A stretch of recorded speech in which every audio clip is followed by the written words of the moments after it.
Well, hello and welcome back to day 4 of our Summer Friendship Challenge. I am Patrice Grant, founder of L.A.C.E Ministry for Women, and it is my joy to be back with you again today.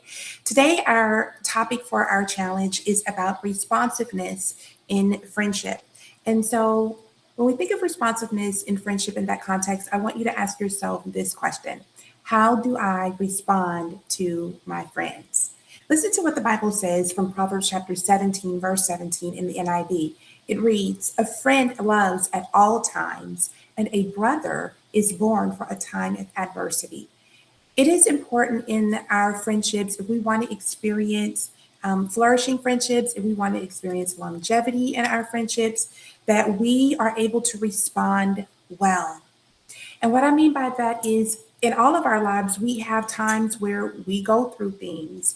And not just in hard places, but even in seasons of celebrations. How about this? Even in the everyday, mundane moments of life, how we respond to our friendships really makes a difference in how well we're able to truly connect and enjoy an authentic friendship with another woman. And so today, I want you to think about this for your prayer point. For our prayer point, it's going to focus on interceding on behalf of a friend who is in a tough place right now. You know, again, everybody goes through something at one time or season or another. And when you're going through, particularly a hard place, it's important to know that you have the right people around you and that your friends know how to respond to you. So you know who she is. You know that sister who may be in a season where things are just really challenging. Maybe it's a challenging circumstance. It could be a challenging season of marriage or motherhood. It could be a challenge where, she's dealing with personal financial issues or health issues. And she has been vulnerable enough to share that with you.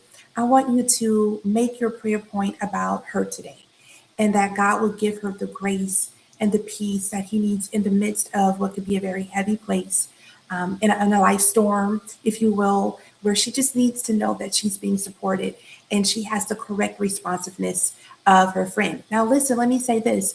In my devotional plan that we're doing this from, which is on Life Bible app, it's a 5-day devotional plan about growing friendships that flourish.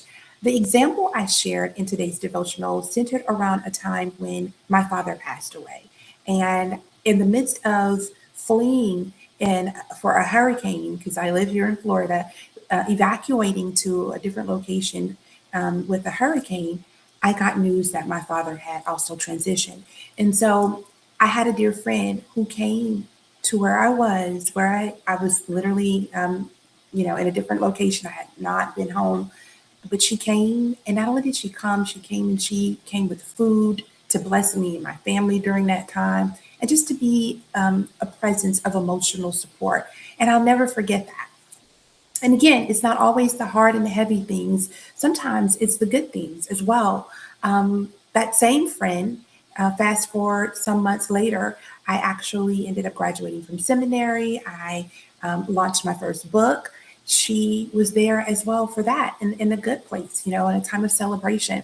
I had the joy this weekend of being able to attend a vow renewal ceremony for one of my dear friends. She and her husband were celebrating their 10th year wedding anniversary. And so I was able to be there to celebrate with her for that. So my point is, it matters how we show up in the good times, in the mundane times, but especially in the hard season. So if you have a friend who's going through a really hard situation right now, she's in a hard place, I want you to be intentional about praying for her today. And then for our challenge today, we're going to FaceTime or Zoom a friend, just so you can have some face to face time communicating with your friend.